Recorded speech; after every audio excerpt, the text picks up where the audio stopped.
Izin memulai kegiatan. Bismillahirrahmanirrahim. Assalamualaikum warahmatullahi wabarakatuh. Waalaikumsalam warahmatullahi wabarakatuh. Alhamdulillahirrahmanirrahim. Wa bihi nasta'inu ala umuri dunya waddin wa ala alihi wa sahbihi ajmain, amma ba'du. Yang kami hormati Bapak Kepala SMA Negeri 1 Kopo, Bapak Mamat SPD MPD.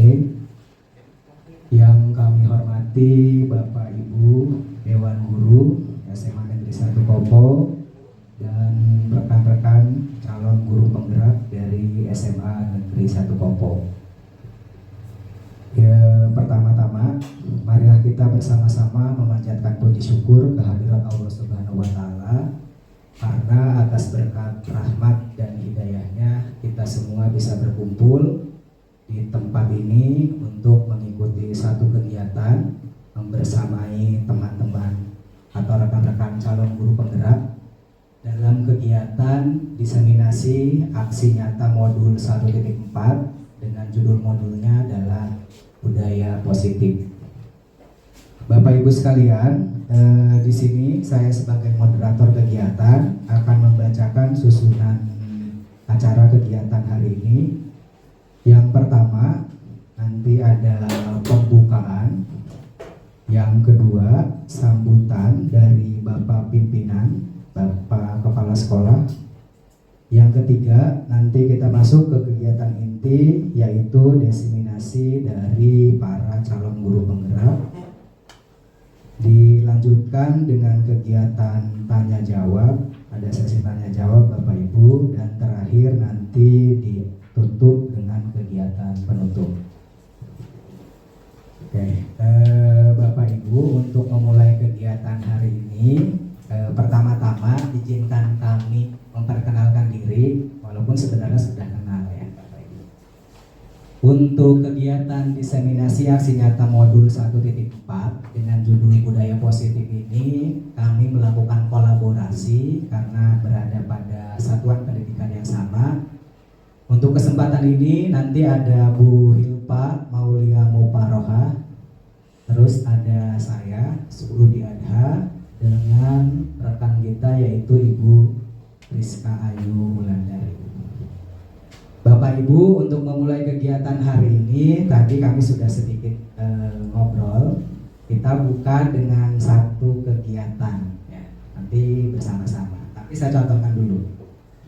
Oke, untuk membuka kegiatan hari ini nanti kita buka dengan kegiatan, bukan ice breaking ya, kegiatan pembuka pembelajaran. Dan biasanya kegiatan ini mungkin dilakukan di tingkat dasar. Dan ini inspirasinya dari Bu Hilpa. Katanya karena punya anak kecil dan sering dinyanyikan di rumah. Ya.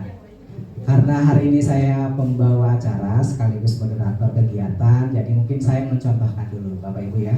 Siap. Ya. Nanti kita bersama-sama melakukan kegiatan pembuka kegiatan. Saya aja. Oke, Bapak Ibu, mungkin bagi yang Bapak Ibu yang punya anak balita sudah tidak asing dengan lagu ini, kata Bu Pak. Lagunya itu apa Bu judulnya Bu? Oke, Menggapai Bintang ya. Saya contohkan dulu mungkin dengan gerakan Bu ya.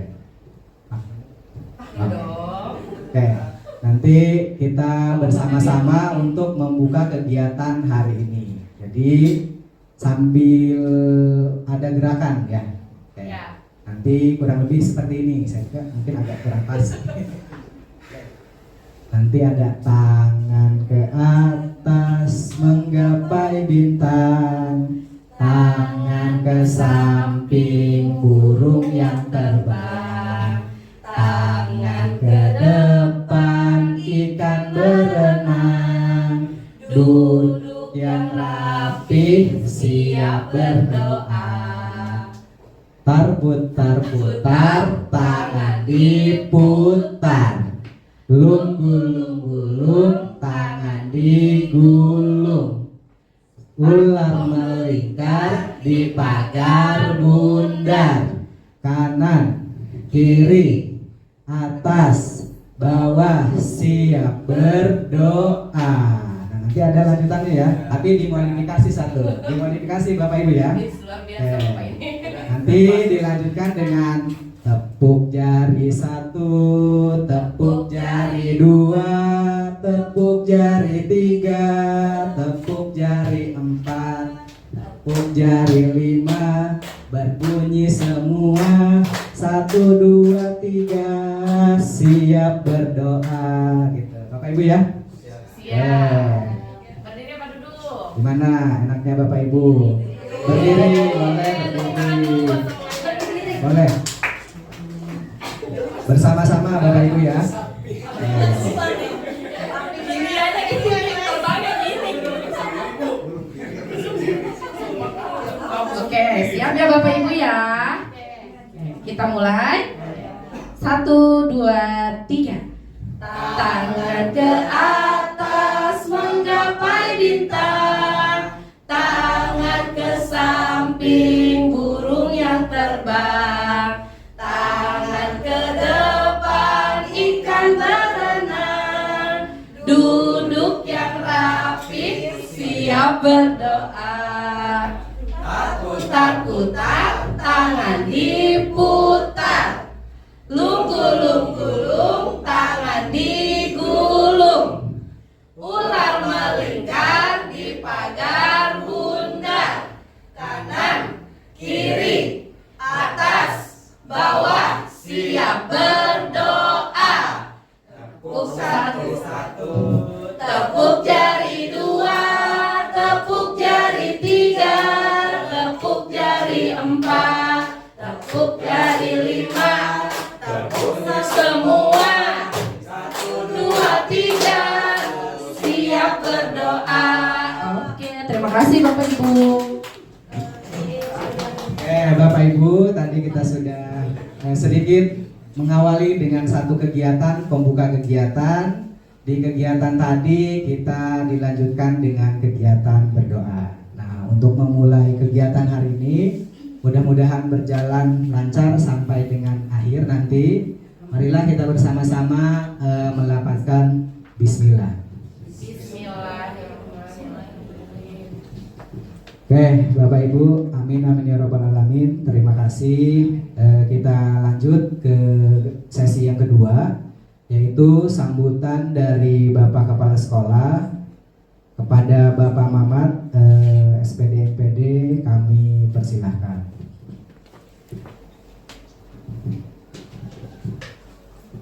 Baik, terima kasih. Luar biasa kita hari ini. Bismillahirrahmanirrahim. Assalamualaikum warahmatullahi wabarakatuh. Waalaikumsalam warahmatullahi wabarakatuh. Alhamdulillah. Alhamdulillahirabbil alamin wassalatu wassalamu ala asyrofil anbiya'i wal mursalin wa ala alihi washabbihi ajmain. Amma ba'du. Yang saya hormati, saya cintai, saya banggakan Bapak Ibu Dewan Guru SMA 1 Kopo. Alhamdulillah ini ada 13 orang, 14 ya, 14 orang. Dan mudah-mudahan walaupun kita berada di ruangan ini sama-sama dalam melaksanakan tugas, tidak mengakibatkan anak-anak kita terlantar ya di kelasnya Bapak Ibu ya. Itu yang selalu menjadi perhatian kita semua. Wabil khusus Bapak Ibu yang menunaikan tugas sebagai calon guru penggerak ya. Alhamdulillah 5 orangnya ada di sini semua ya. Tetapi yang hari ini melakukan apa namanya? Diseminasi 3 orang. Sesi 2-nya siang ya. Ya alhamdulillah kita semua masih diberikan kesehatan, kesempatan, dan mudah-mudahan Allah senantiasa kesempatan kesehatan ini betul-betul menjadi berkah untuk kita semua. Salawat serta salam semoga senantiasa tercurah kepada junjungan kita Nabi Muhammad Sallallahu Alaihi Wasallam, pada para keluarga, sahabat dan seluruh umatnya. Khususnya kita ya diberikan kekuatan untuk bisa melaksanakan yang disyariatkan oleh agama kita, dan kita juga diberikan kenikmatan dalam melaksanakan semua itu, dan nanti di akhirat nanti kita mendapatkan syafaat. Amin ya rabbal alamin. Bapak Ibu, terima kasih atas kinerja luar biasa hari ini yang diinisiasi oleh para calon guru penggerak kita, dan ini mudah-mudahan menjadi apa ya, implementasi real ya dalam pelaksanaan tugas kita sehari-hari. Jadi tidak hanya seremonial karena tugas gitu ya, karena tuntutan untuk supaya lulus gitu ya, tetapi betul-betul bermakna dalam pelaksanaan tugas kita selaku pendidik, dan akhirnya nanti mewarnai anak-anak kita ya, dan ujung-ujungnya adalah meningkatkan kompetensi lulusan kita, Bapak Ibu ya. Itu salah satu tujuan dari seluruh program yang diselenggarakan oleh sekolah, oleh Kementerian Pendidikan, dan merupakan salah satu tujuan dari pendidikan nasional Indonesia. Jadi terima kasih luar biasa dan selamat melaksanakan aktivitas seluruh teman-teman CGP. Mudah-mudahan semuanya tertunaikan dengan baik. Kemudian intinya akhirnya sukses ya. Amin. Lulus gitu ya. Karena ada apa disebut kredibilitas kita ya. Apalagi mundur di jalan jangan sampai ya. Oke, terima kasih. Mohon maaf Bapak Ibu ya. Selamat. Ya, assalamualaikum warahmatullahi wabarakatuh. Waalaikumsalam warahmatullahi wabarakatuh. Waalaikumsalam warahmatullahi wabarakatuh. Baik Bapak, terima kasih atas sambutan beserta penguatan. Mudah-mudahan kami dari calon guru penggerak bisa memenuhi apa harapan yang Bapak sampaikan tadi. Amin. Bapak Ibu, kita lanjut ya. Lanjut. Kita lanjut. Bapak Ibu di kegiatan hari ini adalah kegiatan modul yang keempat yang kami sudah pelajari. Jadi di modul 1.1 kami sebagai calon guru penggerak itu sudah mempelajari tentang konsep filosofi pendidikan berdasarkan pemikiran Ki Hajar Dewantara. Nah, terus di modul 1.2 kami sudah sama-sama belajar juga tentang tugas dan nilai dan peran guru penggerak. Terus yang ketiga, baru kemarin kami juga sudah melakukan pembelajaran terkait visi dan prakarsa perubahan yang diimplementasikan di sekolah. Dan ditutup modul 1 dengan modul 1.4 ini, yaitu budaya positif. Nah, hari ini kami sebagai calon guru penggerak diminta untuk melakukan diseminasi atau pengibasan khususnya kepada warga sekolah terkait konsep-konsep inti di modul 1.4 tentang budaya positif yang harapannya nanti bisa memberikan gambaran kepada warga sekolah, khususnya Bapak Ibu yang hadir di ruangan ini, materi apa saja atau konsep apa saja yang sudah kami pelajari dan kami pahami, dan apa saja aksi nyata yang sudah kami lakukan dari modul 1.1 dengan ditutup modul 1.4. satu tujuan dari modul 1.1 itu berorientasi pada peserta didik atau berpihak pada murid. Nah, mudah-mudahan apa yang sudah kami lakukan walaupun belum maksimal bisa memberikan gambaran khususnya pada diri kami pribadi sebagai calon guru penggerak.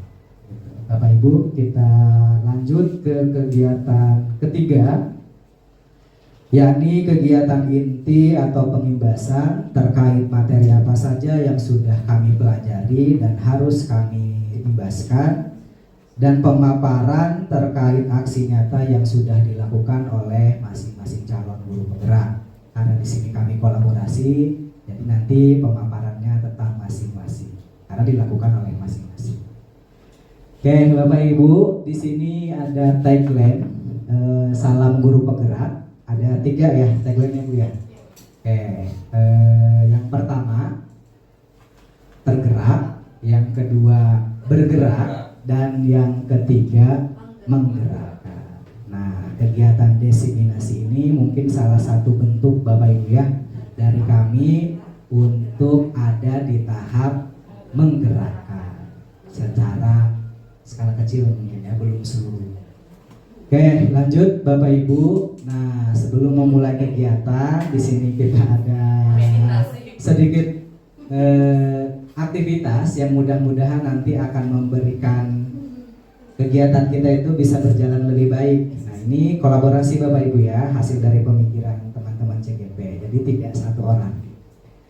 Ya, di sini kita marilah bersama-sama arahkan semua kegiatan kita untuk fokus dalam belajar, Bapak Ibu. Kemudian di kegiatan ini mudah-mudahan tergali rasa ingin tahu dari kita. Terus kegiatan ini mudah-mudahan berjalan dengan tenang dan lancar, dan kita akhiri dengan rasa syukur karena mendapatkan manfaat dari kegiatan ini. Nah, seperti biasa, ini adalah salah satu bentuk aksi yang pernah kami dapatkan di program guru penggerak. Jadi kalau kita mau memulai suatu kegiatan, mungkin termasuk pembelajaran di kelas Bapak Ibu ya, kita diajarkan untuk membuat suatu kesepakatan. Nah, begitupun dengan kegiatan hari ini, coba kita bersama-sama Bapak Ibu ya menyusun kesepakatan untuk forum diseminasi. Ini dicontohkan satu, saling menghargai. Oke, Bapak Ibu, ada yang mau menambahkan untuk kesepakatan di forum diseminasi ini? Silahkan. Ada, silahkan Pak Holis. Mengangkat tangan kalau bertanya. Oke, kita tulis dulu Bapak Ibu ya, supaya menjadi pemahaman bersama. Mengangkat tangan, raise hand, boleh raise hand pakai bahasa Inggris, boleh raise hand ya Bapak Ibu. Jadi nanti di forum diskusi Bapak Ibu jika ada yang ingin bertanya, kita sepakat untuk raise hand atau mengangkat tangan. Gimana Bapak Ibu? Sepakat?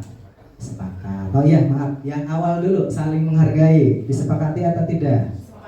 Sepakat. Oke, ada lagi Bapak Ibu? Untuk kesepakatan kita di forum diskusi kurang lebih 1 jam ke depan.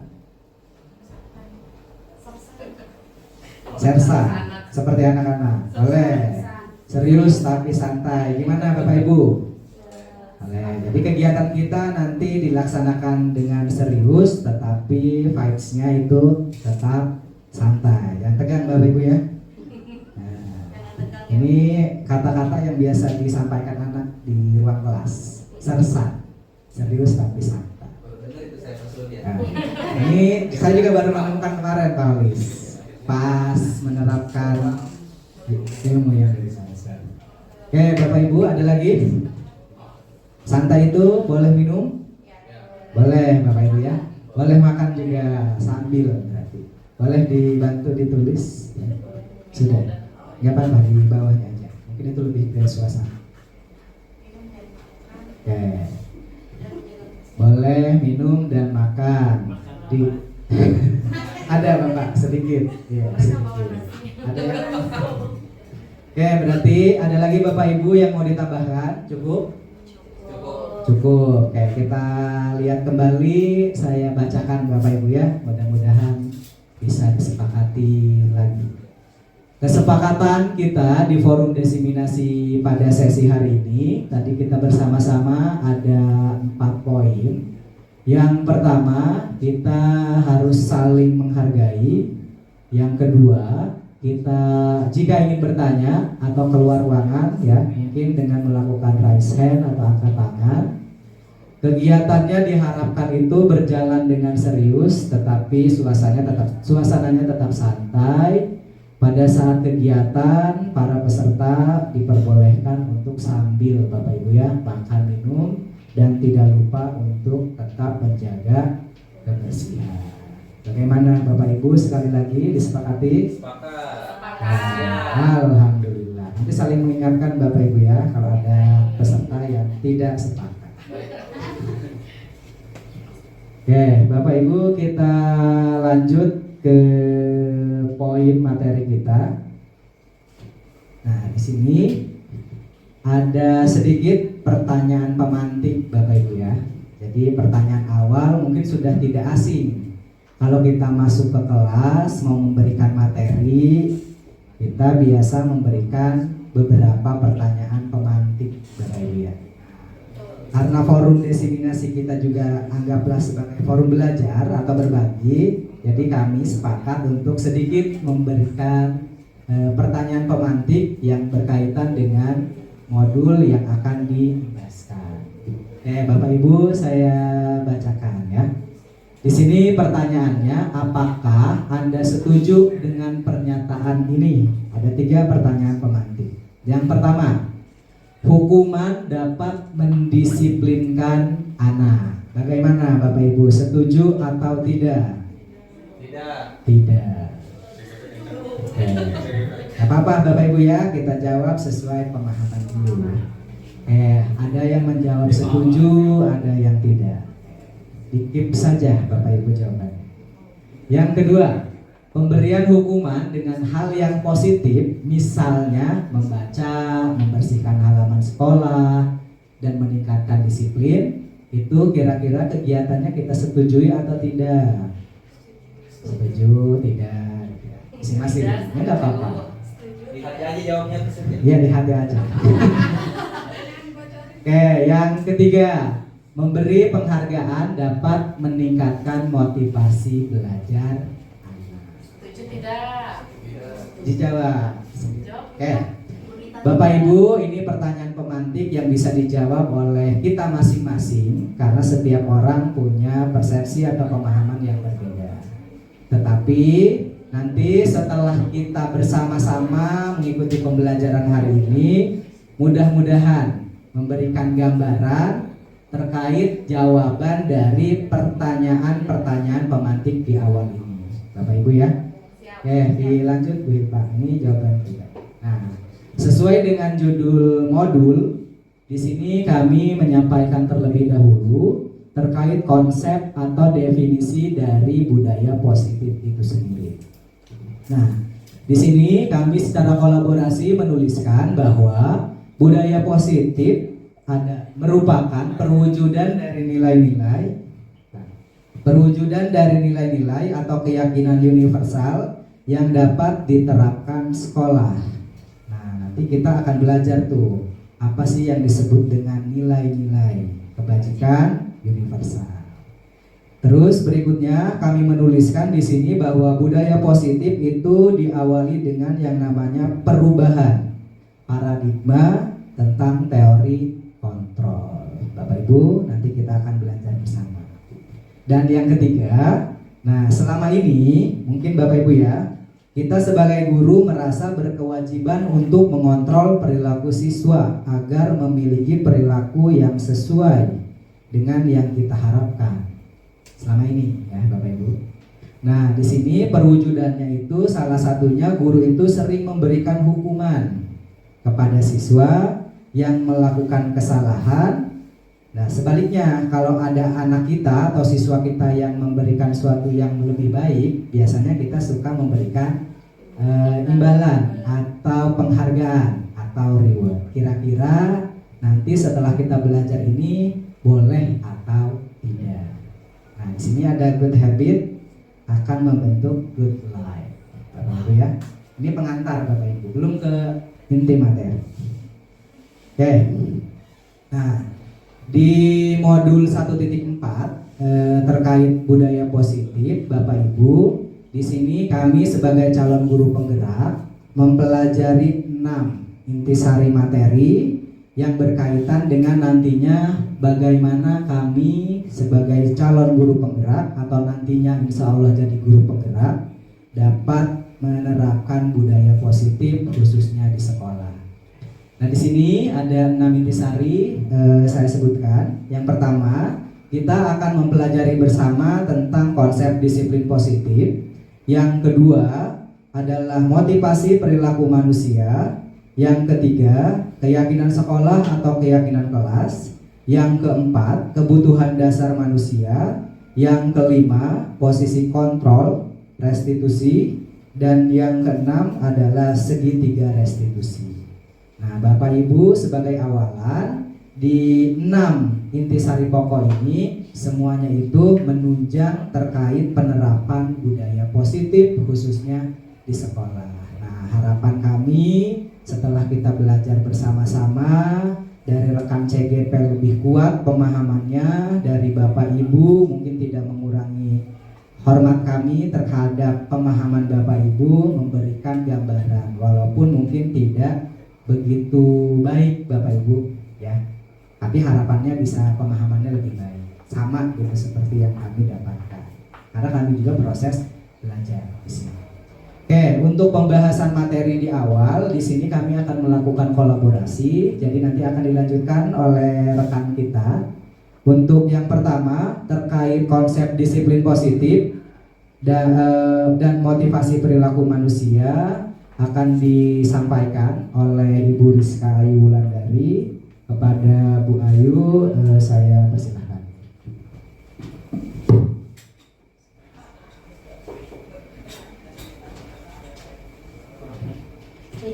Terima kasih. Assalamualaikum warahmatullahi wabarakatuh. Waalaikumsalam warahmatullahi wabarakatuh. Terima kasih Mas Sukut sudah membuka sesi dari di awal.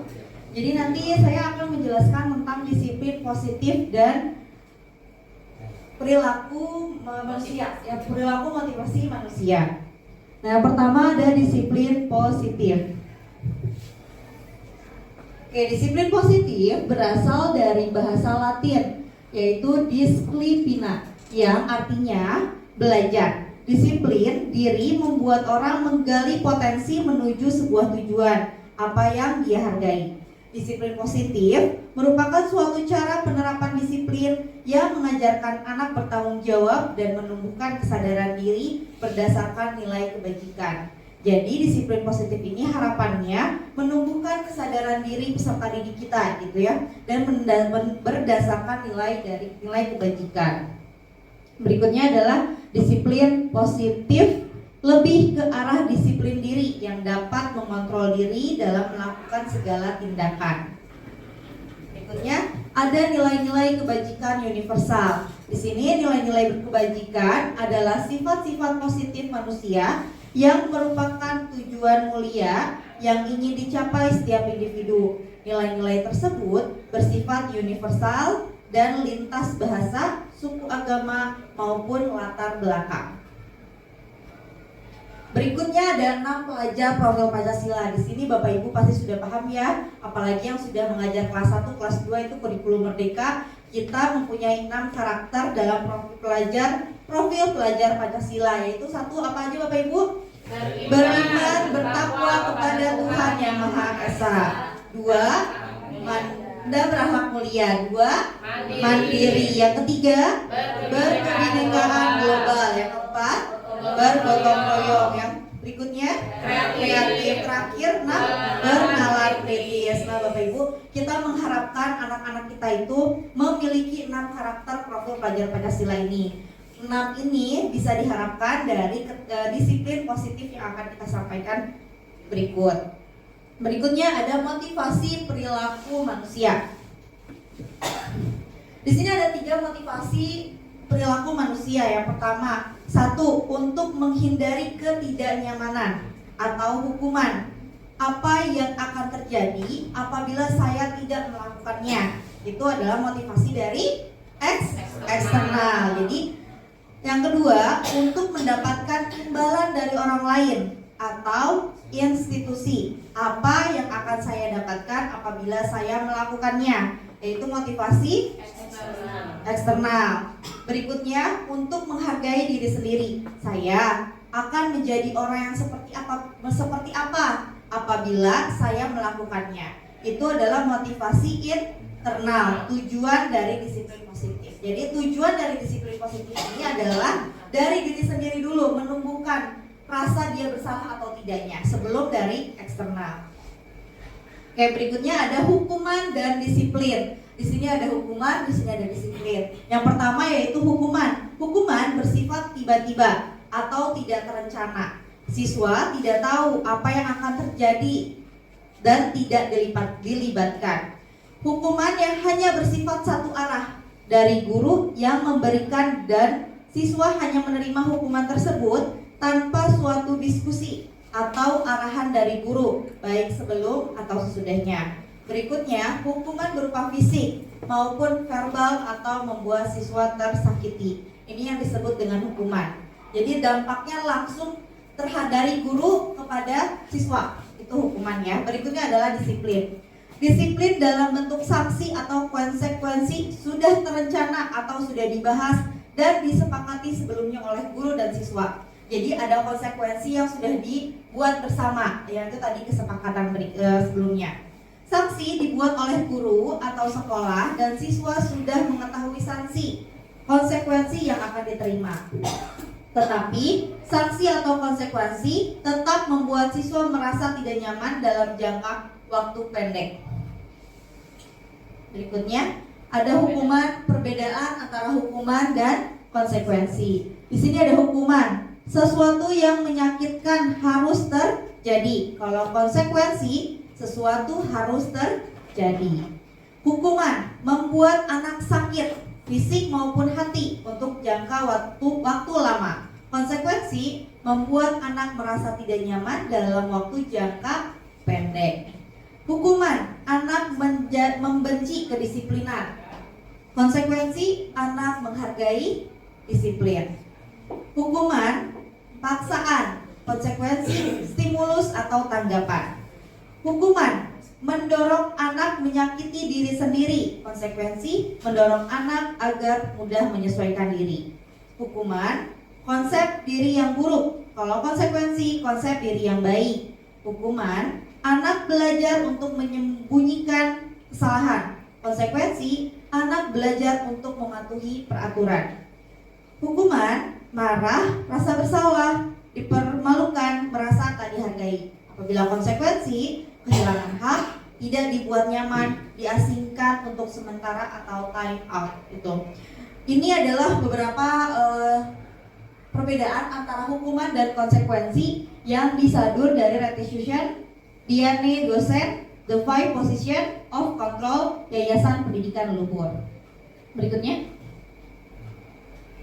Nah, di sini ada beberapa tindakan guru dan kita akan cari tahu apakah ini analisis, apakah ini hukuman atau konsekuensi. Saya akan bertanya, nanti Bapak Ibu akan menjawab hukuman atau konsekuensi ya. Yang pertama, mencatat 100 kali di dalam buku kalimat, saya tidak akan terlambat lagi karena terlambat datang ke sekolah.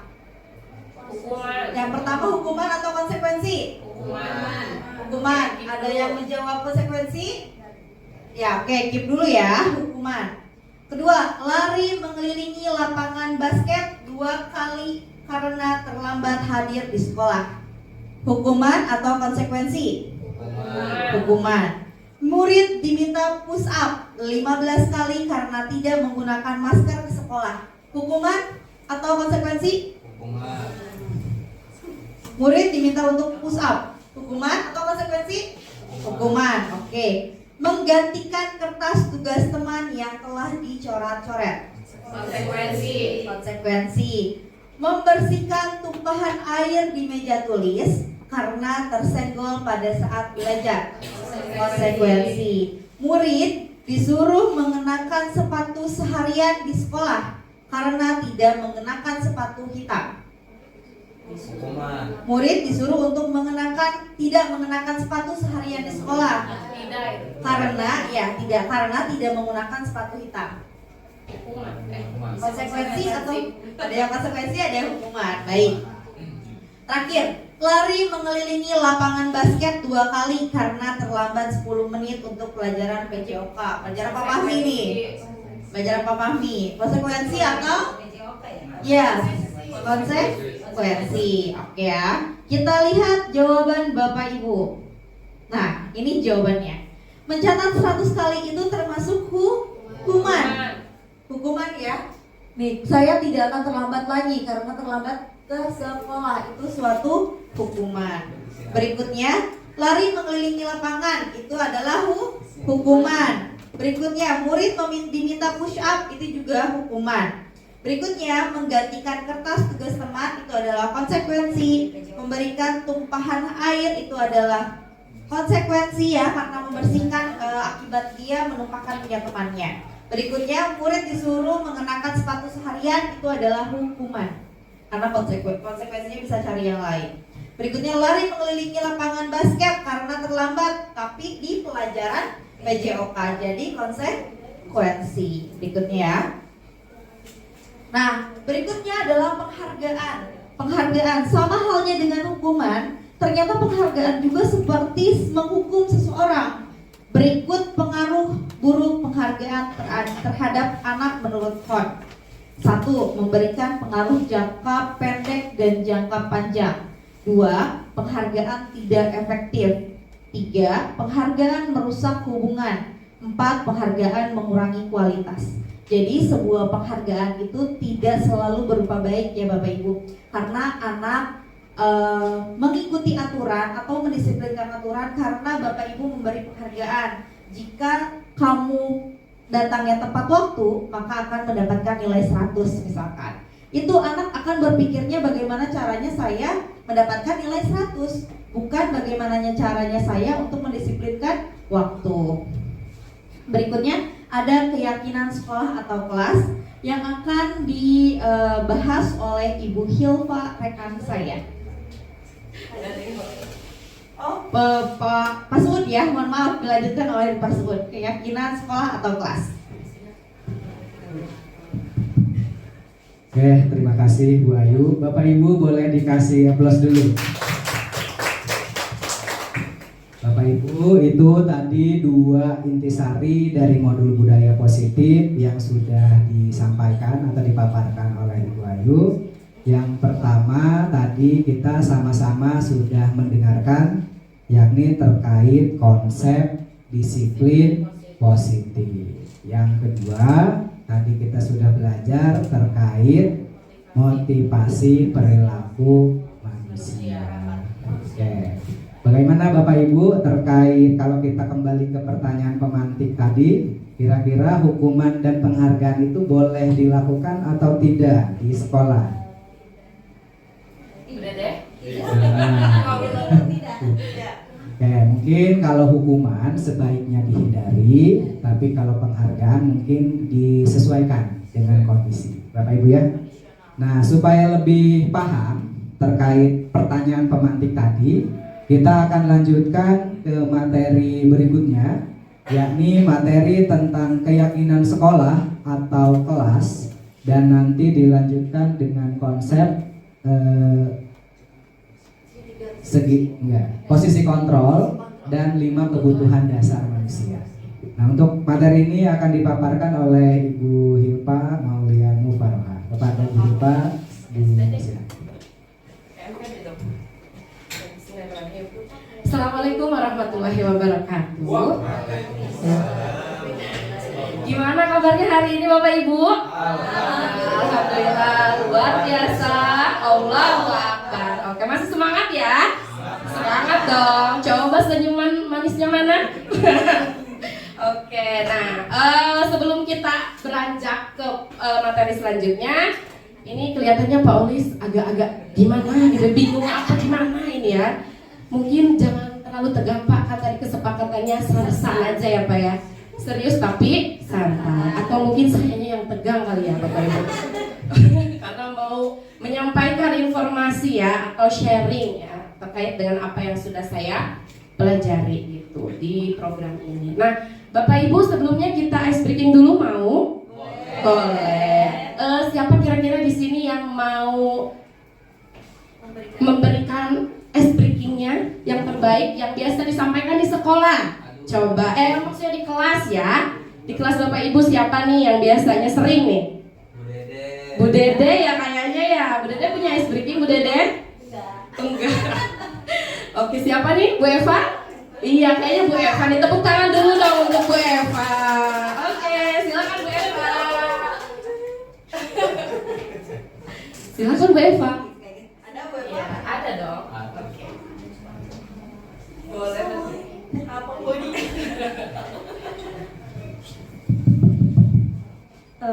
Baik Bapak Ibu, mungkin karena ini udah agak siang, biar nanti semangat, tetap semangat pagi. Kita ajak semangat pagi bareng-bareng Bapak Ibu. Biasanya apa ya? Kalau saya bilang semangat pagi, biasanya kan yang keluar pagi. Apa tuh? Iya, Pagi, mantap. Oh, Ya. mantap. Tapi ini saya rubah sedikit. Kalau saya bilang semangat pagi, nanti Bapak Ibu bareng-bareng kita tepuk. Semangat pagi.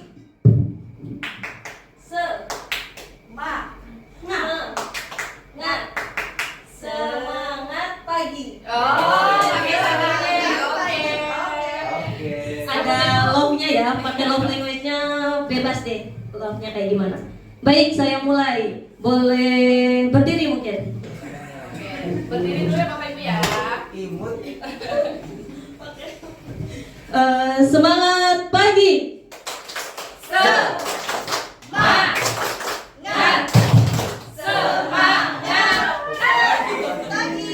Semangat pagi. Oke, terima kasih. Oke, terima kasih banyak untuk Bu Eva telah memberikan ice breaking yang sangat menyegarkan ya. Jadi Paulusnya ketawa lagi tuh ya. Oke. Ya, Bapak Ibu, kita lanjut lagi ya ke materi selanjutnya. Di sini ada keyakinan sekolah atau kelas. Nah, Bapak Ibu mungkin di sini saya yakin Bapak Ibu semua itu sudah melakukannya. Ya. Jadi di sini saya mohon maaf izin tidak untuk menggurui ya atau hanya sekedar berbagi aja gitu ya. Oke, selanjutnya di sini ada keyakinan sekolah atau kelas di mana keyakinan itu merupakan nilai-nilai kebaikan atau prinsip-prinsip yang disepakati ya secara universal. Kemudian orang akan lebih semangat atau tergerak untuk melaksanakan keyakinannya daripada hanya mengikuti aturan. Tuh, itu prinsipnya. Kemudian yang kedua, di sini guru berperan dalam mewujudkan terbentuknya keyakinan sekolah atau kelas dengan adanya kesepakatan antara guru dengan muridnya. Gitu. Jadi di sini ada kita melakukan kesepakatan suasana kelas seperti apa sih yang kita inginkan gitu ya. Selanjutnya ada keyakinan sekolah atau kelas itu sifatnya lebih abstrak daripada aturan Bapak Ibu. Ya, jadi kalau aturan tuh tegas gak boleh ini gitu ya. Tapi di sini di keyakinan kelas ini kita menonjolkan yang nilai kebajikannya gitu yang kita angkat, bukan hanya sekedar aturan tidak boleh A, tidak boleh B, tidak boleh C gitu. Iya, itu. Kemudian yang kedua ada keyakinan sekolah atau kelas berupa pernyataan-pernyataan universal yang mudah diingat dan dipahami dan harus diterapkan di lingkungan sekolah atau kelasnya. Itu terkait dengan keyakinan sekolah atau kelas. Kemudian, nah bagaimana sih Bapak Ibu dalam melaksanakan kesepakatan atau keyakinan kelas atau sekolah di kelas kita gitu ya sebagai guru dan murid untuk membangun suasana kelas yang menyenangkan gitu. Nah yang pertama berdiskusi memunculkan peraturan-peraturan yang perlu ditaati warga sekolah atau kelas. Jadi di sini misalnya gurunya itu meminta muridnya untuk menuliskan satu atau beberapa suasana kelas yang kita inginkan. Ya, suasana kelas atau suasana belajar yang diinginkan oleh murid. Misalnya tidak boleh apa atau harus melakukan apa di kelas tersebut. Ya, jadi di sini kita bentuk aturan-aturannya dulu. Ya, dengan menanyakan apa yang tidak boleh dilakukan dan apa yang boleh dilakukan. Kemudian yang kedua itu poinnya adalah mengubah peraturan-peraturan tadi yang sudah dituliskan menjadi kalimat yang lebih positif. Misalnya Bapak Ibu, peraturannya apa? Biasanya di kelas, jangan membuang sampah sembarangan. Kira-kira menurut Bapak Ibu kalimat positifnya seperti apa?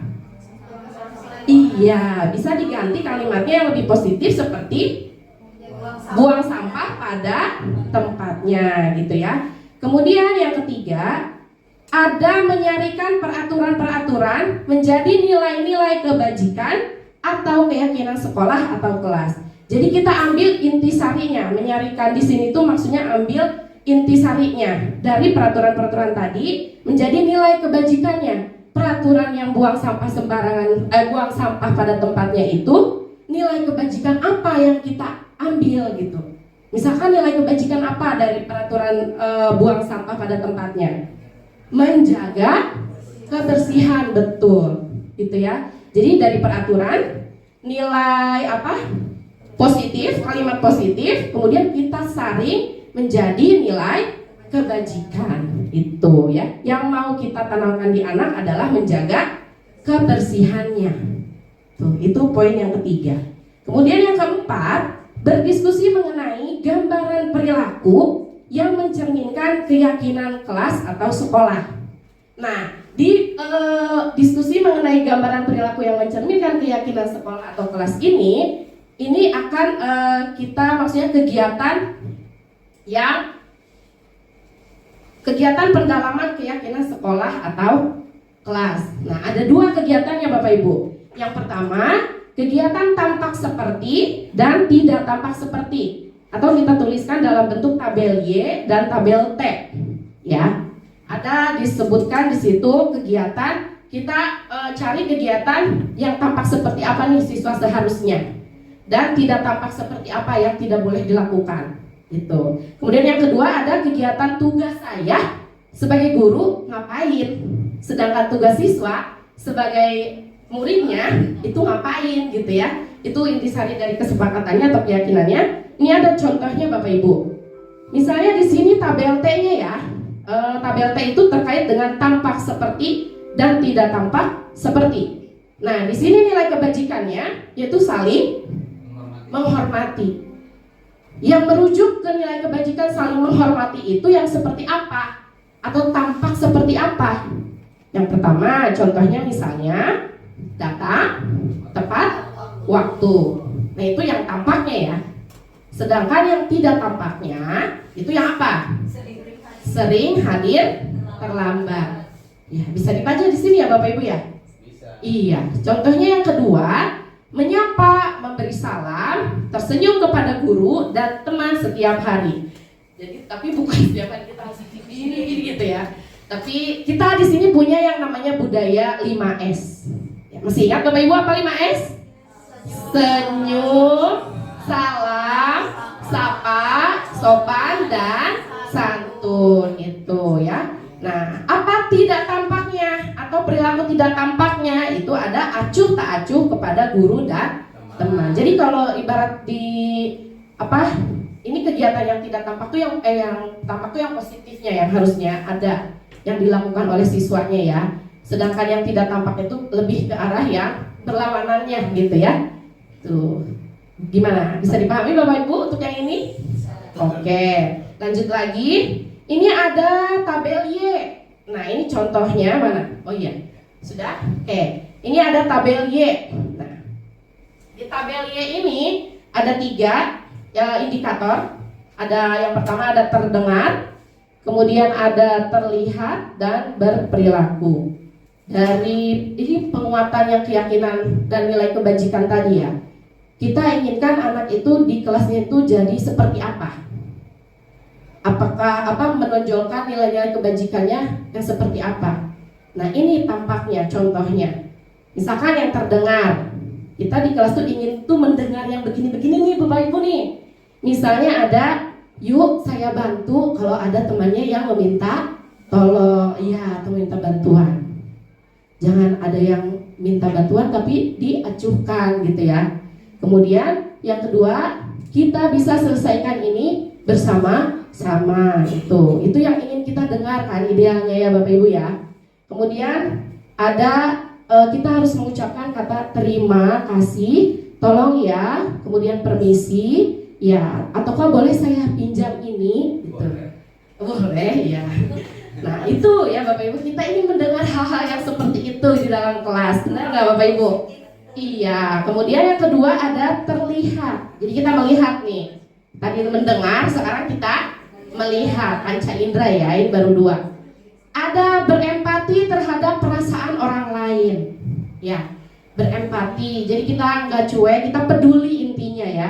Ketika ada siswa yang lain lebih peduli gitu. Siswa yang kena masalah, siswa yang lainnya itu melihat kondisi tersebut, maka muncullah rasa empatinya.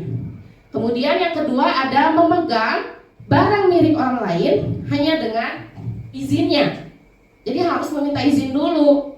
Jangan main ambil-ambil aja. Punya tim X, misalkan kita butuh tim X-nya, ambil B, nggak ada orangnya. Misalkan gitu. Apa? Oh, memegang, iya sih. Memegang dan mengambil kali ya Pak.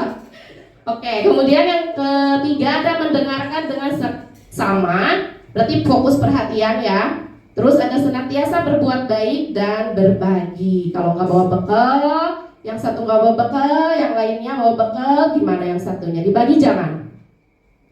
Bagi ya. Yang kita inginkan idealnya adalah berbagi. Misalkan Pak Olis jeruknya habis, Pak Fahmi dibagi gitu ya. Nah, iya.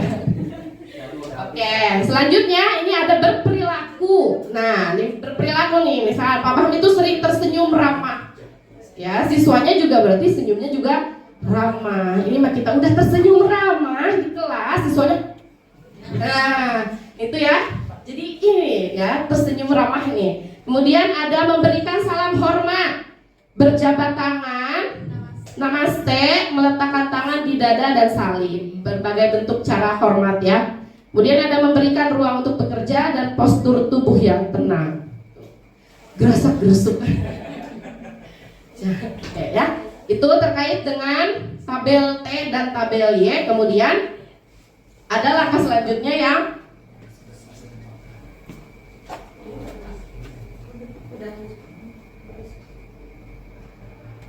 oh iya itu ya. Oke, maaf. Oke, selanjutnya ada poin yang ke berapa ini? 1, 2, 3, 4, 5, yaitu berdiskusi mengenai peran seluruh warga sekolah atau kelas. Tadi ini berkaitan dengan tugas saya sebagai guru dan tugas anak-anak sebagai muridnya. Boleh Pak digeser dulu sebentar. Nah ini ada tugas saya dan tugas kamu. Guru tugasnya adalah mengajar, sedangkan murid tugasnya adalah belajar. Guru mendidik, muridnya mencoba menjawab. Guru menjawab pertanyaan, muridnya menghasilkan yang terbaik dari dirinya.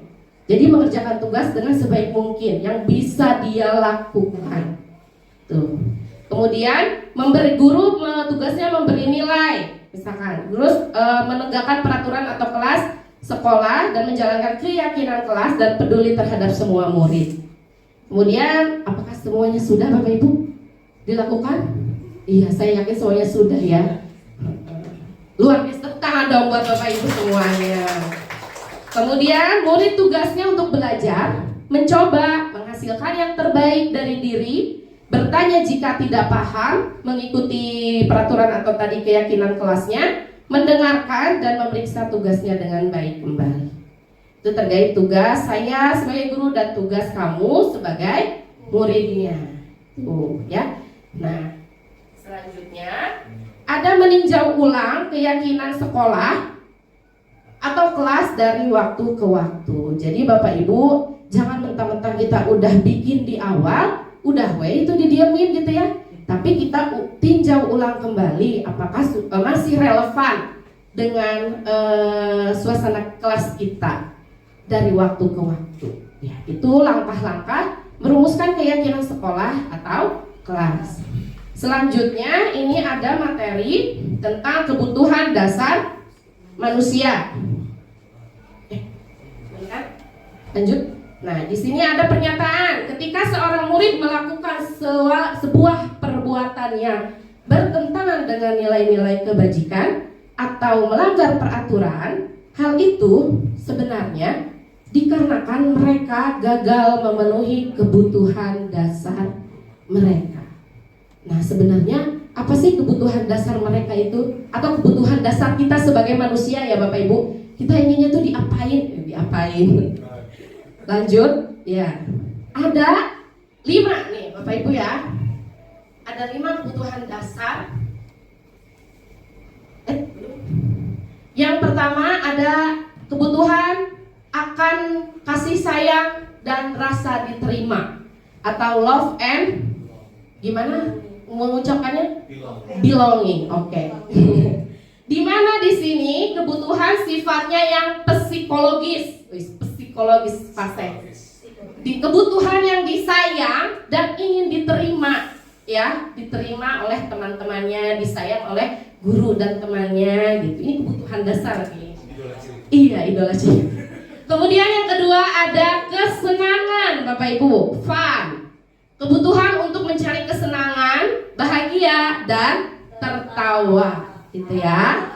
Nah, jangan-jangan yang cemberut di kelas tuh karena nggak ada kebutuhan kesenangan yang dia penuhi, gitu. Kemudian ketiga ada bertahan hidup atau survive, ya. Dimana di sini kebutuhan yang sifatnya fisiologis. Mana tadi?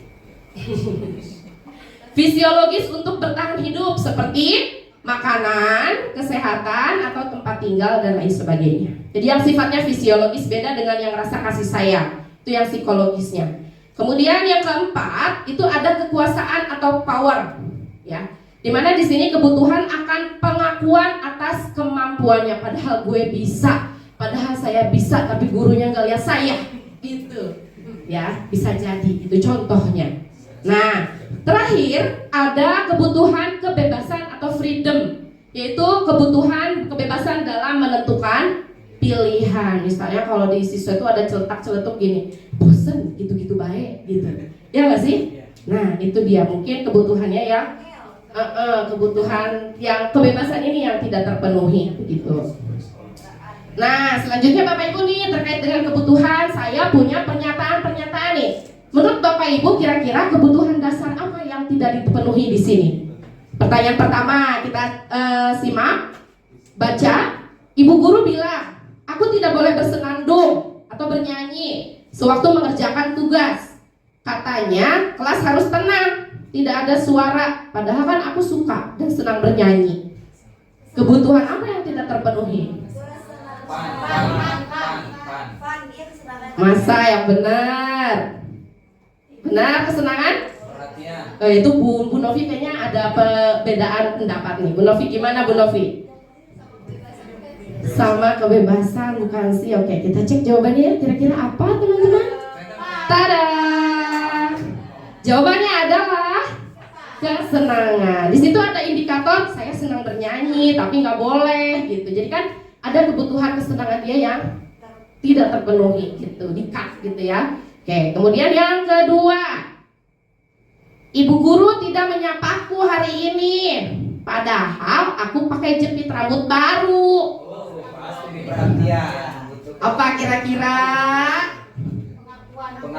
Pengakuan apa perhatian atau kasih sayang? Penguasaan. Oke, kita cek jawabannya. 1, 2, 3. Apa? Penguasaan. Tadi penguasaan apa? Ingin diakui, ya. Oke.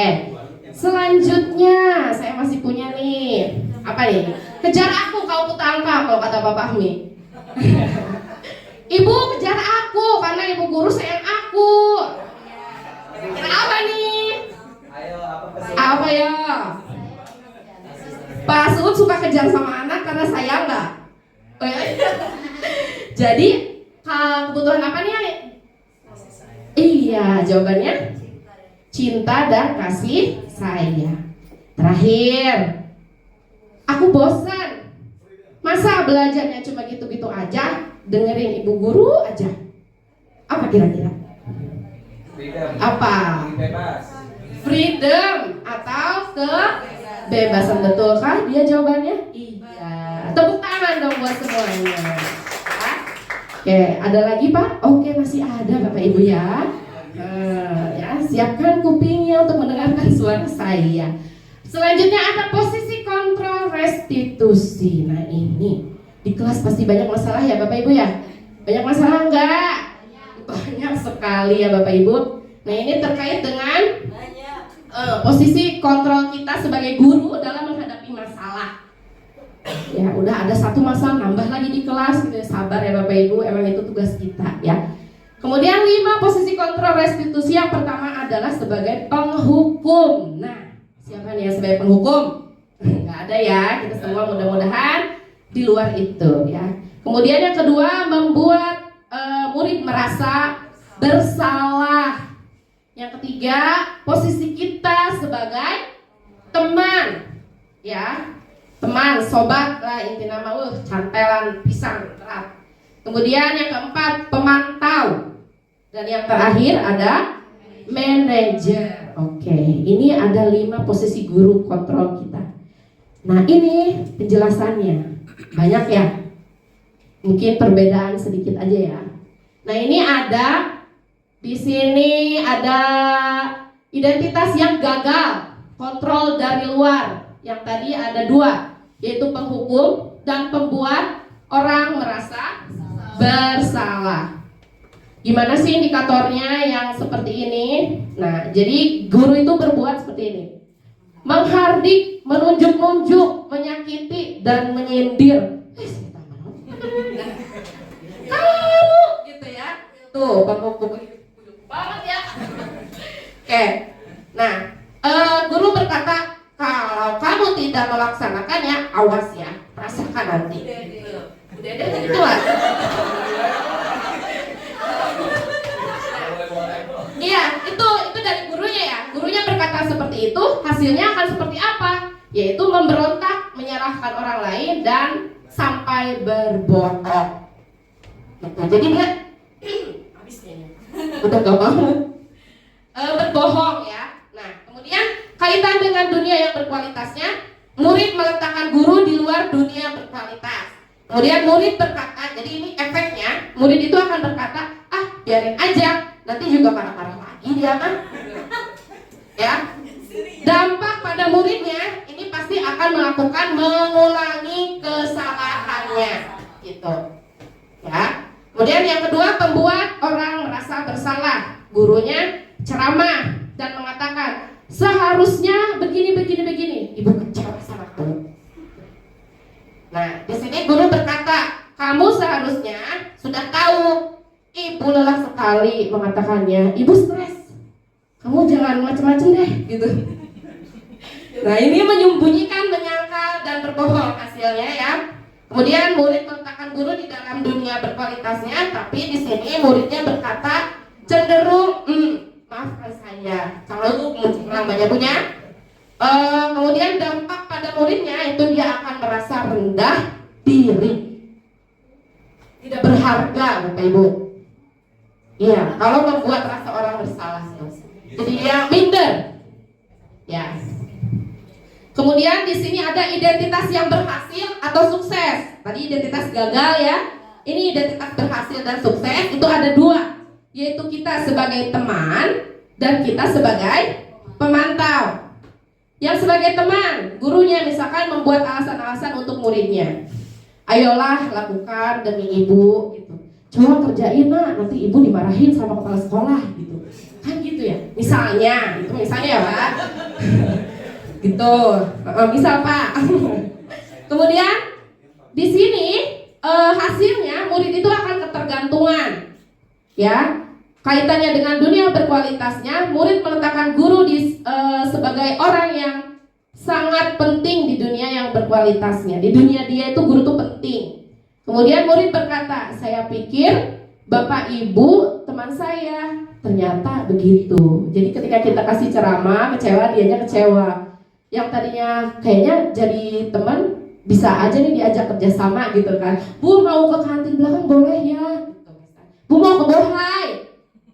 Karena dia anggapnya sebagai teman, kita dikiranya boleh gitu, tapi ternyata enggak. Nah ini gagal lagi, kecewa lagi. Dampaknya kita lemah di depan murid, tidak mandiri dan sangat ketergantungan. Ya, jadi istilahnya tidak berwibawa gitu ya Bapak Ibu. Nah kemudian ada keduanya itu pemantau, menghitung dan mengukur kesalahan siswanya. Udah berapa kali kamu ke toilet? Gak izin-izin gitu.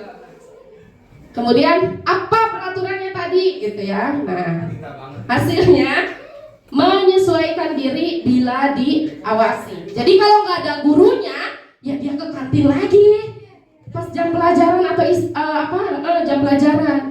Kalau nggak ada guru piket atau guru yang lain, keluar. Kalau ada guru, dia tetap di dalam. Ketika nggak ada guru, keluar. Mungkin ini kayaknya sekarang ya. Ya. Oke, selanjutnya, nah di sini ada kaitannya dengan dunia berkualitas. Murid meletakkan guru, peraturan dan hukum di dunia berkualitasnya. Murid akan berkata, berapa banyak bintang yang akan saya peroleh jika saya melakukan itu.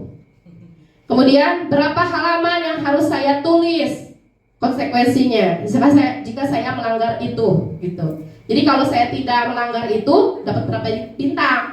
Kalau saya melanggar, saya hukumannya menulis apa, sebanyak apa, gitu.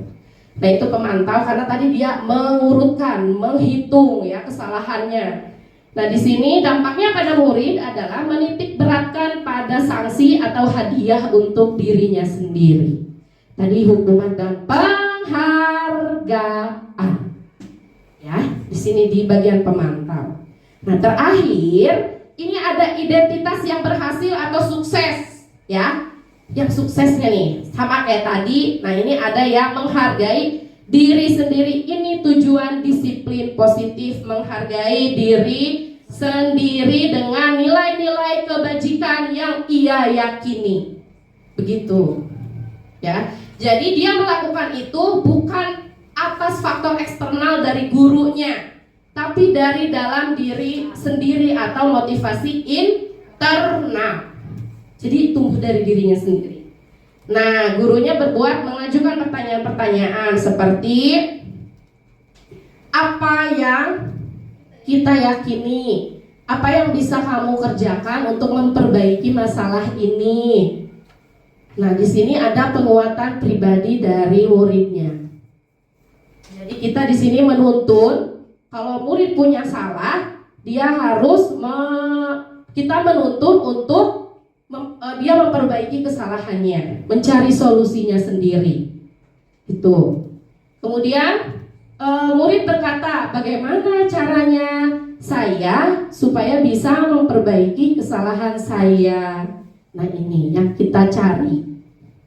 Selanjutnya dampaknya pada murid adalah mampu mengevaluasi diri, bagaimana cara dia memperbaiki dirinya. Tuh Bapak Ibu terkait posisi 5 posisi kontrol ya. Alhamdulillah pemaparan materi dari saya cukup dulu ya Bapak Ibu, nanti kita lanjutkan lagi. Selanjutnya saya kembalikan kepada moderator. Terima kasih. Terima kasih Bu Diva. Bapak Ibu diberikan aplaus. Luar biasa. Masih ada ya Bapak Ibu. Oke Bapak Ibu, tadi sudah dipaparkan 5 intisari pokok di modul budaya positif. Nah di bagian berikutnya nanti saya sendiri yang akan memaparkan.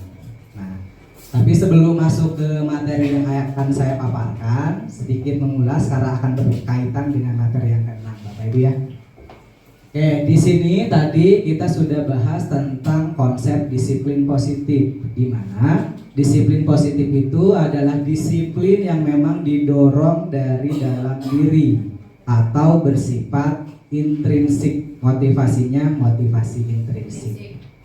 Nah, kemudian salah satu dari tujuan disiplin positif adalah mengembangkan nilai-nilai kebajikan. Tadi sudah dicontohkan oleh Bu Ayu yang sedang berkembang pada momen sekarang, yaitu salah satunya adalah mengembangkan 6 profil pelajar Pancasila. Jadi itu yang jadi fokus kita di momen ini ya, atau di tahun-tahun sekarang yang sedang tren.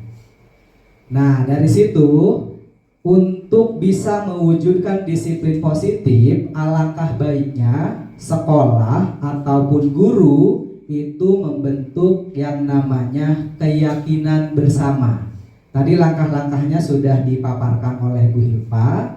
Nah, di mana pada saat keyakinan sudah terbentuk dan di situ ada siswa yang melanggar, kita harus mengambil posisi. Jadi Bapak Ibu, sebelum kita menjas anak ketika melakukan pelanggaran dari apa yang sudah diyakini, tadi kita sudah tahu bahwa ada 3 motivasi dari perilaku manusia. Nah, motivasi yang pertama itu, yang pertama menghindari hukuman dan mendapatkan penghargaan. Yang kedua, mengharapkan imbalan dan ketergantungan pada orang lain. Dan yang terakhir adalah menghargai diri sendiri. Nah, ketika kita sudah tahu apabila ada murid atau rekan kita sebagai guru tidak mengindahkan keyakinan yang sudah diyakini, mungkin tadi motivasi apa yang dimiliki oleh siswa, murid atau rekan kita pada saat kita sudah menyusun sebuah keyakinan bersama. Nah, terus peran kita itu pada saat masalah itu terjadi karena apa? Biasanya karena ada yang namanya kebutuhan yang tidak terpenuhi. Tadi juga sudah disampaikan oleh Bu Hilpa. Pada saat anak kita misal tidak mengikuti pembelajaran atau tidak pernah masuk, misal Bapak Ibu ya, itu mungkin saja ada kebutuhan-kebutuhan dasar yang tidak terpenuhi. Nah, dari situ di sini sudah dipaparkan juga di mana posisi kita untuk menyelesaikan masalah. Ada sebagai penghukum, pembuat orang merasa bersalah, teman, pemantau, dan manajer. Mungkin secara pribadi sebelum mengikuti program guru penggerak, saya itu sama pernah ada di posisi penghukum, membuat orang merasa bersalah, bahkan jadi teman, dan kadang-kadang suka menghitung kesalahan siswa gitu. Nah, alhamdulillah setelah mengikuti program ini ada satu posisi yang memang idealnya kita posisikan ketika menghadapi atau menemukan permasalahan di murid. Yang tadi sudah dipaparkan oleh Bu Hilpa, yakni sebagai manajer. Nah, sekarang kira-kira pada saat kita mengambil posisi sebagai manajer, menemukan masalah di keseharian harus dengan langkah seperti apa? Nah, ini materi yang terakhir dari modul 1.4 yang insya Allah saya paparkan. Judul materinya atau judul konsepnya adalah segitiga restitusi. Bapak Ibu, alhamdulillah di tahun ajaran sebelumnya, di semester genap, kita bersama-sama sudah melakukan rencana hasil kerja di PMM ya. Salah satunya adalah membentuk keyakinan kelas dan melakukan restitusi. Mungkin waktu itu masih pemahamannya masih sama-sama. Sekarang mudah-mudahan bisa memberikan gambaran, walaupun saya juga ada satu pendekatan Bapak Ibu ya untuk membantu kita sebagai guru mengambil posisi sebagai manajer ketika menemukan permasalahan pada murid atau pada siswa kita. Pendekatan tersebut dikenal dengan sebutan restitusi. Nah, restitusi ini adalah satu pendekatan yang dikembangkan oleh pakar pendidikan yang bernama Diane Gossen, di mana diambil dari atau dasarnya adalah dari teori kontrol Dr. William Glasser ya. Jadi tadi nyambung, Diane Gossen itu berpatokan pada konsep teori kontrol. Jadi sebelum melakukan restitusi tadi kita harus tahu dulu posisi kita di mana. Gitu Bapak Ibu. Dilanjut. Nah, ini ada sedikit pengertian tentang restitusi dari Diane Gossen. Di situ dituliskan, restitusi adalah suatu proses menciptakan kondisi bagi murid untuk memperbaiki kesalahan mereka, sehingga mereka bisa kembali pada kelompok mereka dengan karakter yang lebih kuat. Nah, di sini intinya itu adalah guru sebagai fasilitator untuk menyelesaikan masalah. Jadi solusinya tetap ada pada murid. Nah, karena salah satu tujuan restitusi adalah membantu murid untuk menjadi lebih memiliki tujuan, memiliki disiplin positif yang baik, dan memulihkan dirinya setelah berbuat kesalahan. Intinya yang paling akhir Bapak Ibu, kalau anak kita melakukan kesalahan, pasti ada sedikit rasa di dirinya yang turun. Nah, posisi restitusi ini salah satunya adalah untuk memulihkan supaya anak kembali bisa ikut serta di dalam kelompoknya dengan karakter yang lebih kuat, dalam hal ini adalah yang lebih positif. Oke, dilanjut. Nah, untuk melaksanakan segitiga restitusi, di sini digambarkan ada 3 langkah yang dikenal dengan sebutan segitiga restitusi.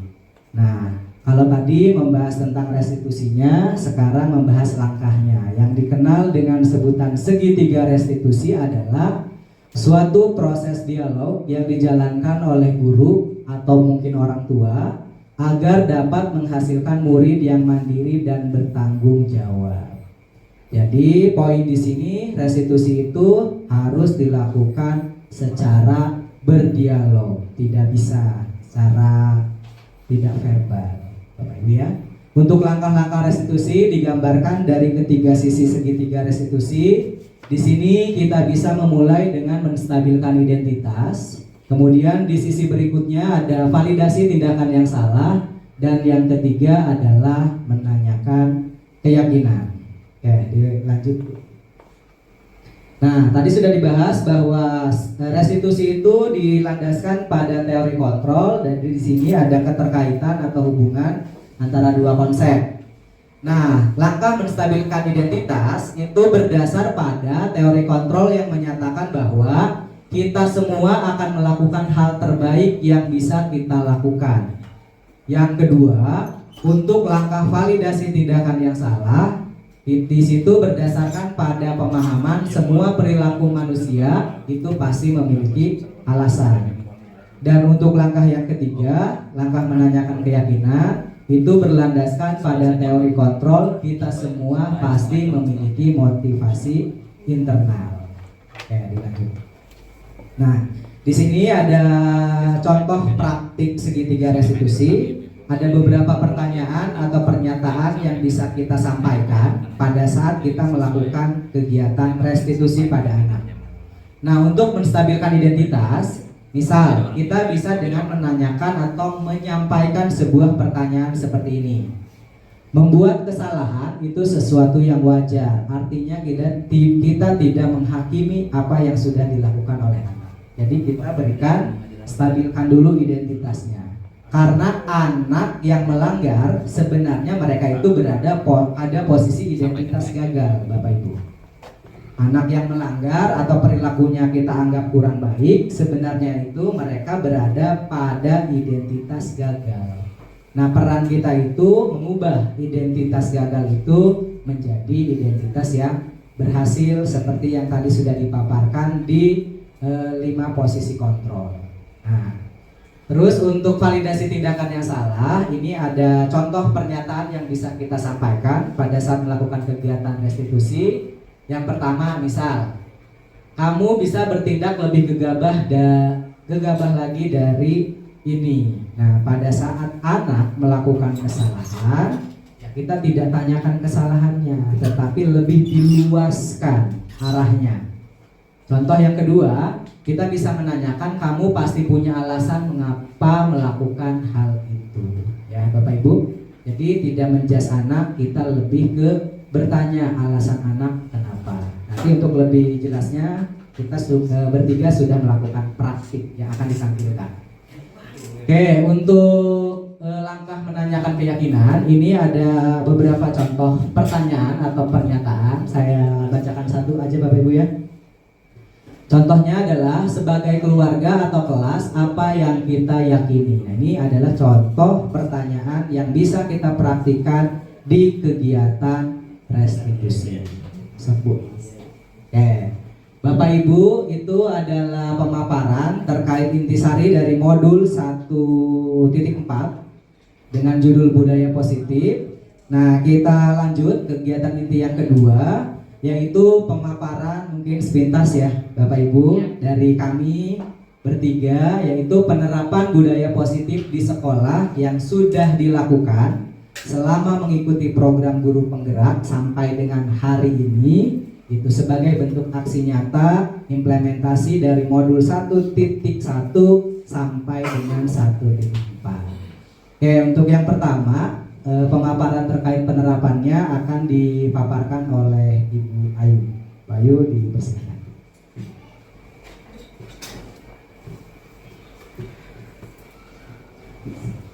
Oke, baik, terima kasih Mas Ud. Masih semangat ya Bapak Ibu untuk mendengarkan, masih fokus, jeruknya masih banyak, kalau kurang kita tambahin. Oke, berikutnya adalah penerapan budaya positif yang telah saya lakukan di SMA Negeri 1 Kopo. Oke, berikutnya ini seorang guru yang baik harus memiliki kemampuan dalam mewujudkan budaya positif di sekolah. Budaya positif tersebut dapat mohon maaf nggak kedengeran ya, kita azan dulu sebentar. Yang baik harus memiliki kemampuan dalam mewujudkan budaya positif di sekolah. Budaya positif tersebut dapat dijalankan dengan menerapkan konsep seperti ini. Ini yang tadi sudah dijelaskan di awal ya Bapak Ibu. Berikutnya, penerapan budaya positif. Yang pertama, merumuskan dan menerapkan keyakinan kelas. Yang kedua, memulai KBM jam pertama dengan tadarus. Berikutnya, mengoptimalkan kegiatan diskusi dalam pembelajaran. Berikutnya, memberikan penguatan di luar KBM kelas. Berikutnya, menerapkan segitiga restitusi. Ini ada penerapan keyakinan kelas. Saya contohkan penerapan keyakinan kelas saya ada di 12 IPS 2. Ini saya bersama anak-anak merumuskan keyakinan kelas yang dibuat. Yaitu yang pertama tentang kehadiran, berikut tentang partisipasi dalam pembelajaran, menghormati, saling menghargai, komunikasi, dan penggunaan ponsel. Ini memulai KBM jam pertama dengan tadarus. Berikutnya, mengoptimalkan kegiatan diskusi dalam pembelajaran. Jadi karena kita belajar berpihak kepada murid, terus kita belajar bagaimana caranya murid menyelesaikan persoalannya sendiri, maka di kegiatannya akan banyak diskusi dalam pembelajaran. Berikutnya, memberikan penguatan di luar KBM kelas. Karena saya basicnya di pelajaran seni budaya yang memang meningkatkan kreativitas siswa, maka saya ada penguatan di luar kelas dengan melakukan kegiatan ekstrakurikuler. Berikut adalah kegiatan saya pada saat pendampingan FLS 2M. Berikutnya adalah penerapan segitiga restitusi. Nah, ini ada kasus Bapak Ibu yang sudah saya buat. Bukan berarti anaknya berkasus ya, karena ini anaknya Nayati, anaknya lumayan bagus, tapi karena ini ada di dalam kasus. Kasus terlambat masuk kelas. Terlambat masuk kelas. Oke. Berikut penerapannya. Bu Ayu, guru mata pelajaran seni budaya, saat sedang pembelajaran di dalam kelas dan menerangkan materi, seorang siswa bernama Nayati terlambat datang ke sekolah. Kemudian Bu Ayu tetap mempersilahkan Nayati masuk kelas dan mengikuti pembelajaran. Tetapi ketika jam istirahat, Nayati menghadap ke Bu Ayu dan menjelaskan mengapa ia terlambat. Jadi di sini ketika nanti Bapak Ibu ada anaknya yang melakukan terlambat masuk ke kelas, tidak langsung diterapkan restitusinya, tetapi tetap berlanjut dulu melakukan pembelajarannya agar tidak mengganggu teman-teman yang lainnya. Setelah itu kita terapkan segitiga restitusi yang sudah tadi dijelaskan.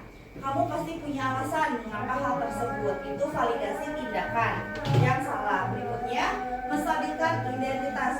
Berbuat salah itu tidak apa-apa. Tidak ada manusia yang sempurna. Ibu tidak tertarik mencari siapa yang salah, tapi ibu ingin mencari solusi dari permasalahan ini. Berikutnya adalah menanyakan keyakinan. Apa keyakinan kelas yang kita percayai? Keyakinan apa yang belum kamu tentukan? Apakah tindakan kamu mencerminkan ke kelas tersebut? Berikutnya, bagaimana cara kalian memperbaikinya? Nah, ini adalah posisi kontrol restitusi. Di antara kelima yang tadi posisi kontrol, yang tadi sudah disebut ada teman, pemantau gitu ya, dan lainnya. Saya sebagai manajer, di antara kelima posisi kontrol tersebut, saya sebagai seorang guru menggunakan posisi kontrol sebagai manajer.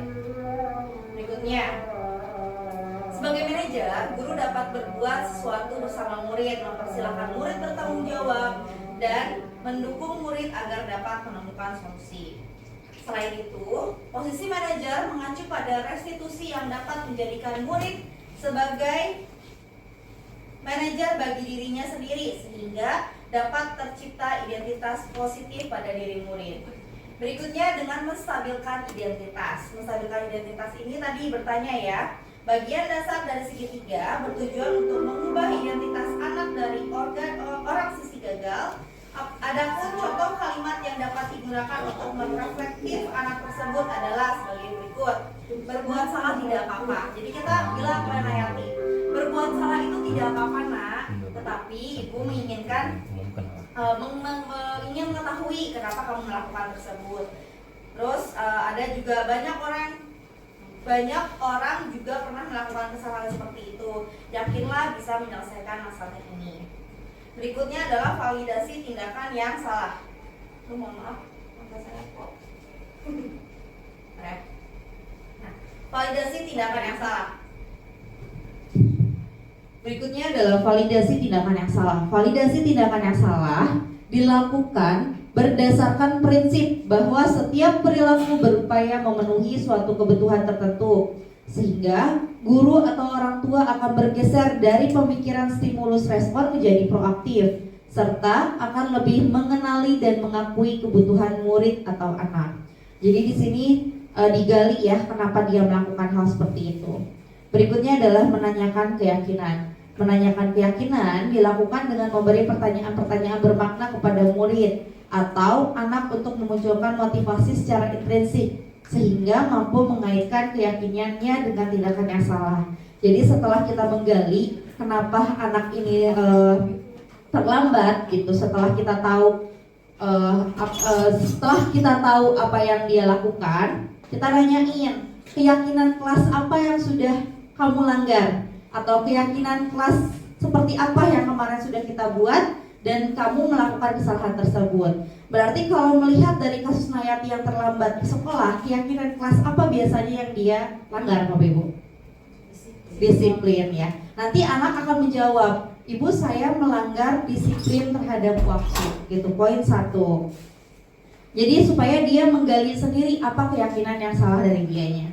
Berikutnya adalah hasil restitusi. Kebutuhan dasar apa yang ingin dipenuhi siswa terhadap siswa Nayati ini, yaitu bertahan hidup. Karena dia melakukan terlambat itu karena ibunya mengantar dulu adiknya, gitu. Jadi Nayati ini di awal mengatakan kalau saya datang terlambat waktu karena ibu saya harus mengantar dulu adiknya sekolah dan jaraknya lumayan jauh dari sekolah, sehingga dia spare waktunya terlambat gitu. Tetap berikutnya adalah nilai keyakinan kelas yang dilanggar oleh siswa, yaitu disiplin datang tepat waktu. Oke, berikutnya kembali lagi ke moderator untuk menjelaskan restitusi berikutnya. Oke, Bapak Ibu, langsung saja ya supaya estimasi waktu juga efektif. Berikutnya akan dipaparkan terkait penerapan budaya positif di sekolah yang sudah dilakukan oleh Ibu Hilpa. Kepada Bu Hilpa, saya persilakan. Iya, terima kasih Pak Suudi, Ibu Bapak, kembali lagi bersama saya. Ya, ini ada penerapan budaya positif di sekolah yang mungkin secara berkala, bertahap saya lakukan. Mudah-mudahan juga konsisten ya. Nah, di sini yang pertama yaitu menerapkan budaya 5S. Tadi senyum, sapa, dan salam. Kemudian ada memotivasi siswa dalam menjaga kebersihan, misalnya kerja bakti di kelas. Kemudian merumuskan dan menerapkan keyakinan kelas dan menerapkan segitiga restitusi. Kalau tadi Bu Ayu sebelumnya itu ada tadarus dulu ya, mungkin saya tidak terfoto aja Bapak Ibu ya, mohon maaf. Melakukan insya Allah Bapak, karena ada beberapa jam pertama itu. Kemudian ada penerapan disiplin positif. Di sini ada budaya 5S. Saya selaku guru piket juga mudah-mudahan konsisten juga menerapkan 5S di gerbang depan sekolah. Contohnya gitu ya. Di sekitar lingkungan juga harus seperti itu menerapkannya gitu ya. Misalkan ada murid yang assalamualaikum Bu gitu, waalaikumsalam gitu ya, ramah senyum biasanya menyapa gitu ya. Nah kemudian ada di sini kerja bakti di kelas untuk membersihkan kelasnya, untuk menumbuhkan keyakinan nilai kebajikan yang menjaga kebersihan tadi.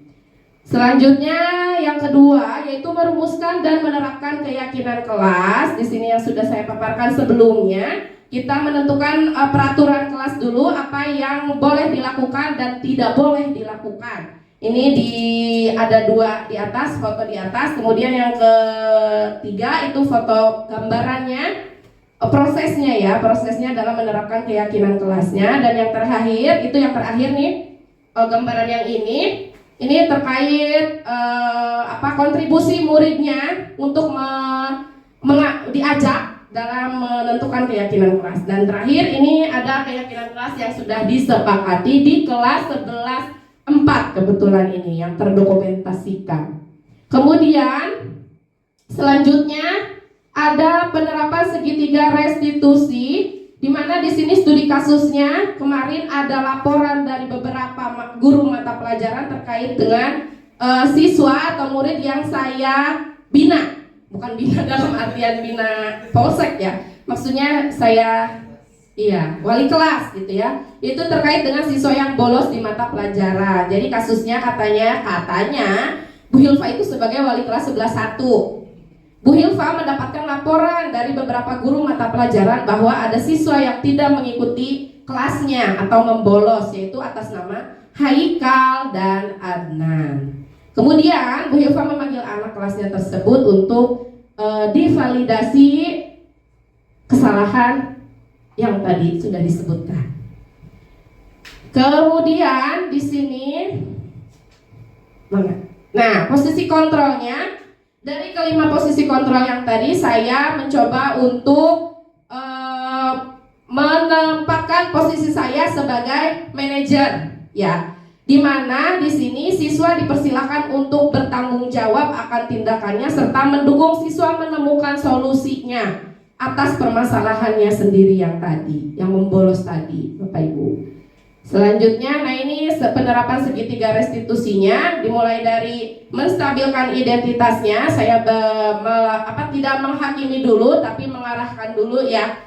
Sebetulnya contohnya berbuat salah itu tidak apa-apa, tidak ada manusia yang sempurna. Semua orang juga pasti melakukan kesalahan yang sama.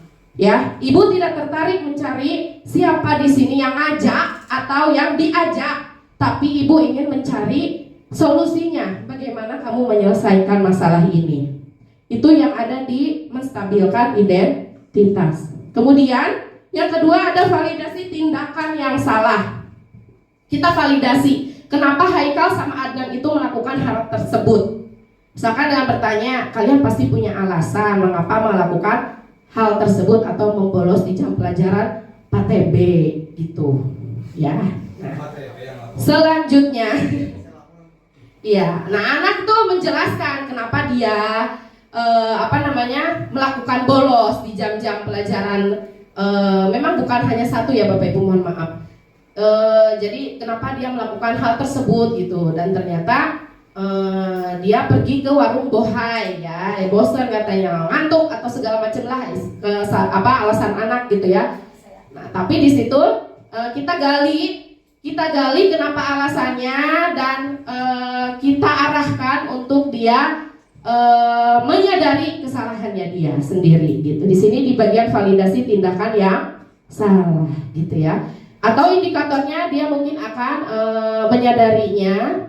Misalkan ada pertanyaan gini Bapak Ibu, tadi yang membolos, kamu melakukan bolos itu kira-kira salah apa tidak untuk dilakukan, baik atau tidak untuk dilakukan. Kita menggiring ke arah situ gitu. Nanti anaknya jawab, ya Bu mohon maaf itu perbuatan yang salah, seharusnya tidak saya lakukan gitu.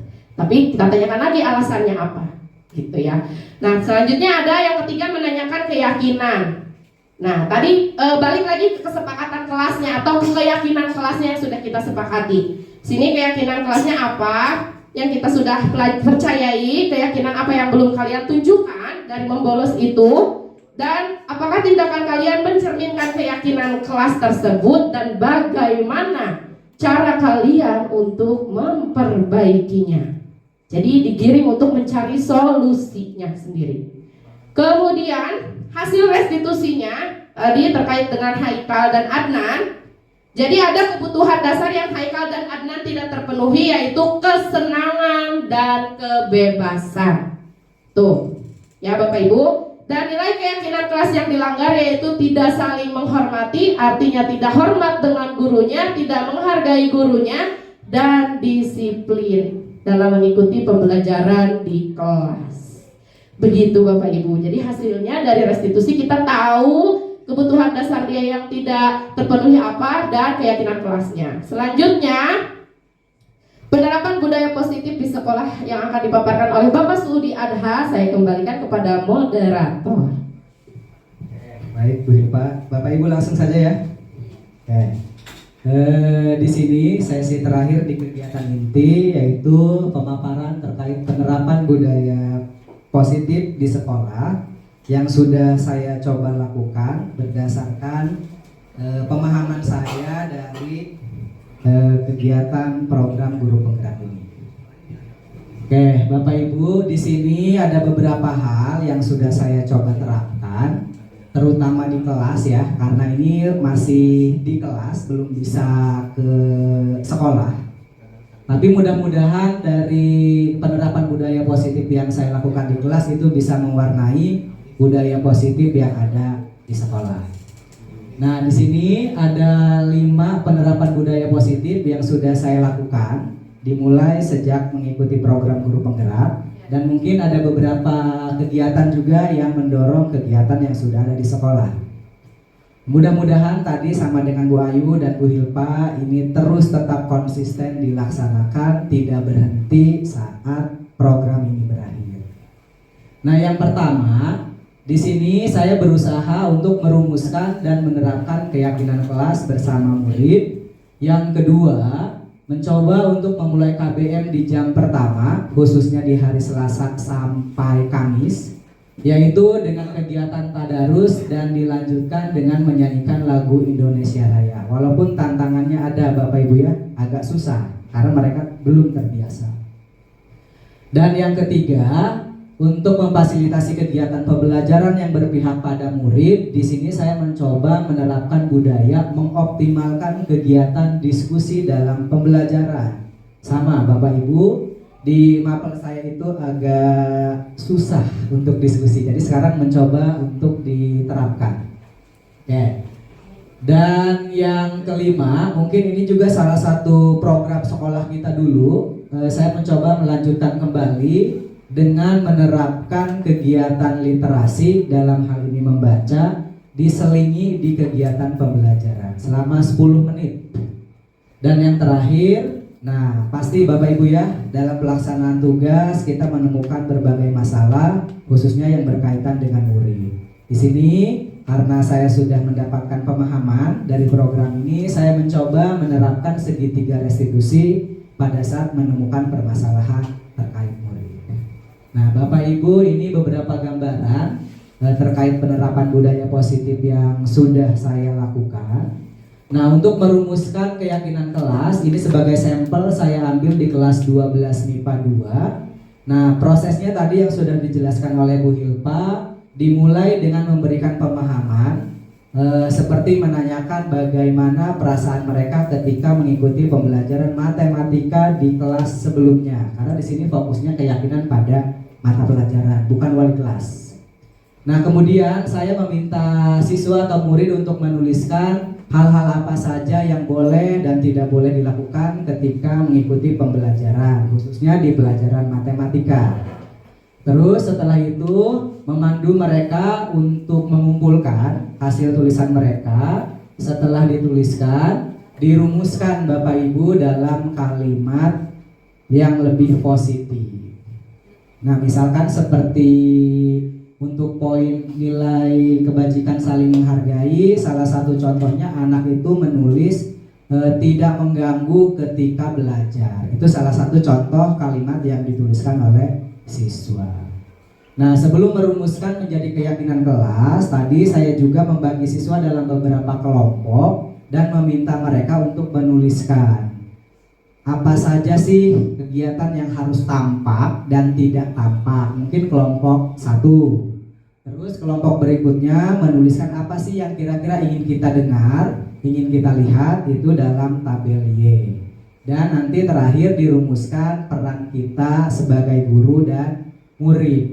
Jadi kegiatannya dimulai dari situ, dibacakan, setelah dibacakan diambil nilai-nilai kebajikannya supaya lebih singkat dan mudah diingat.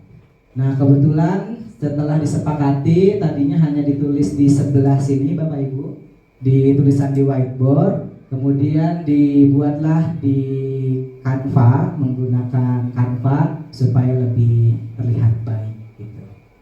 Nah, ini adalah contoh merumuskan keyakinan kelas yang sudah saya lakukan. Untuk 12 MIPA 2 itu adalah keyakinannya.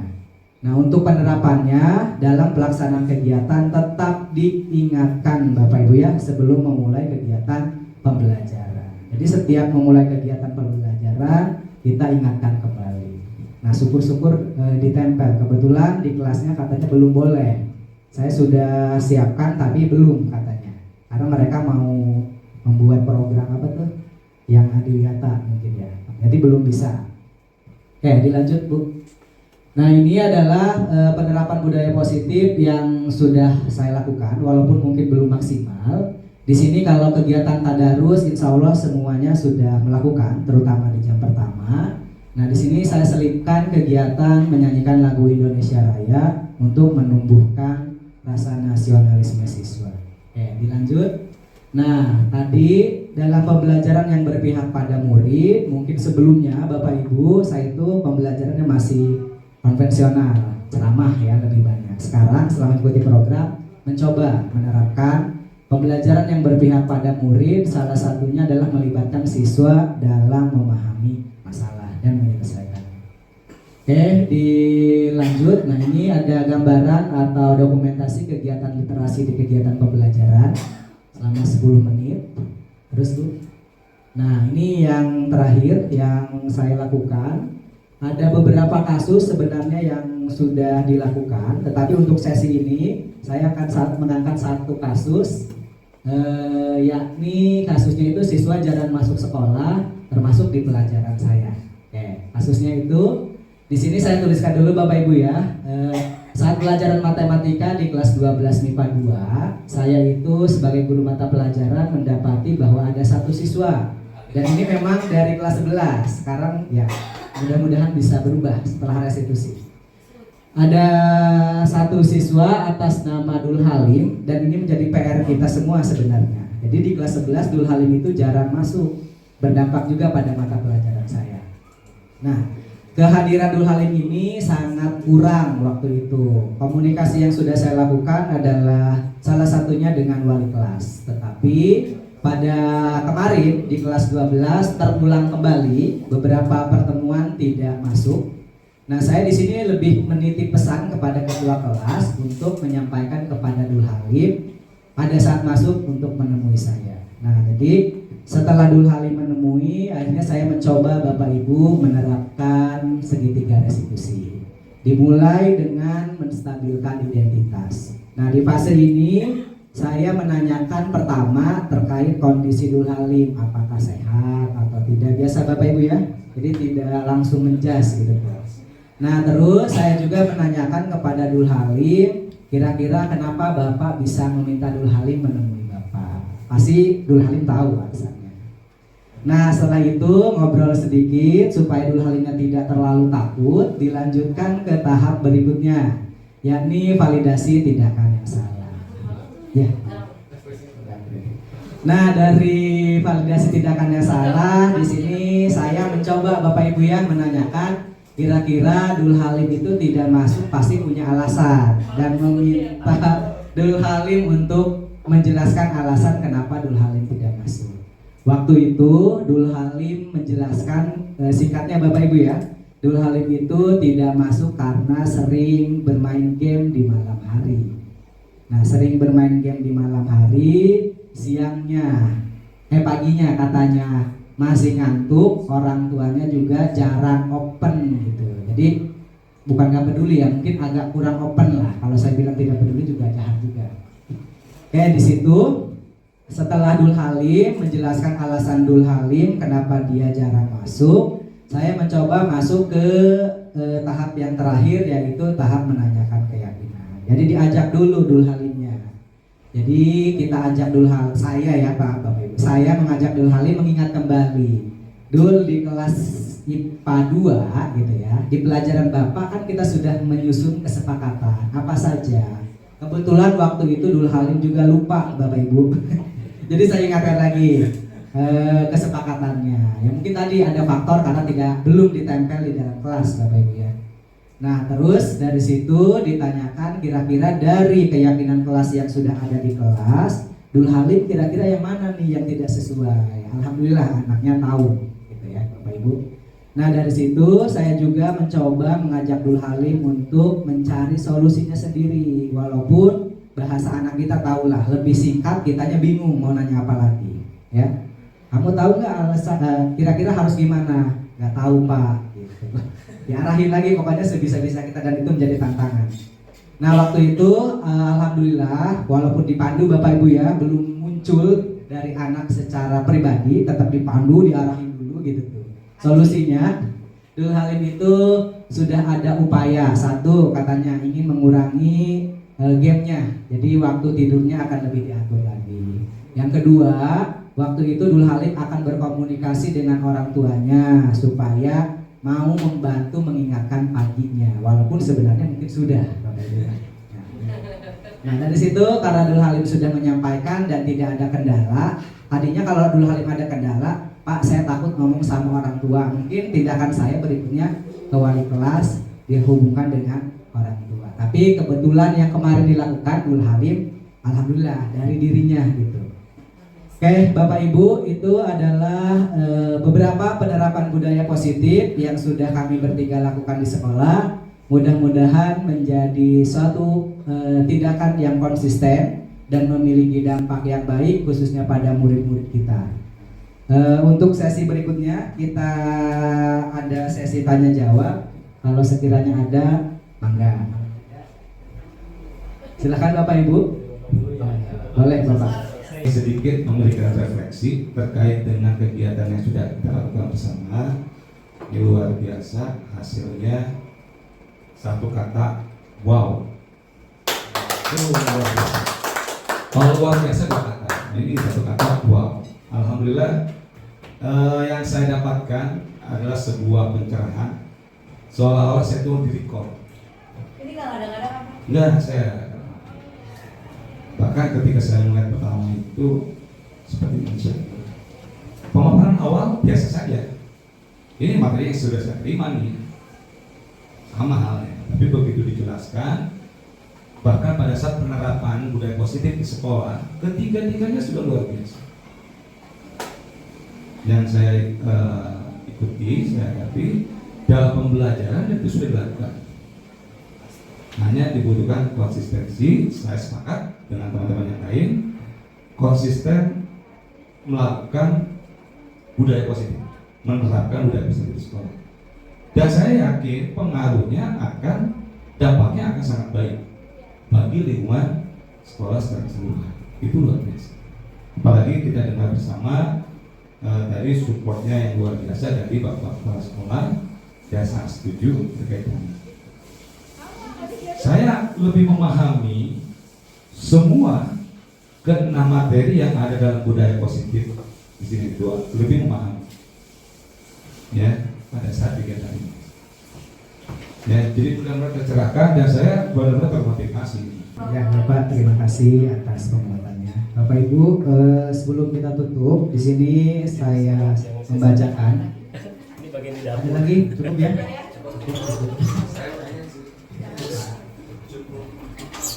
Oke, di sini kami bertiga menuliskan sebuah kesimpulan dari hasil diseminasi hari ini. Ada 3 Bapak Ibu ya. Yang pertama, membentuk budaya positif di sekolah dengan berfokus pada kebutuhan murid dan pertumbuhan karakter positif bukanlah hal yang mudah. Tetapi semoga kita semua dapat merencanakan yang terbaik dan melakukan dengan baik untuk murid dan di sekolah.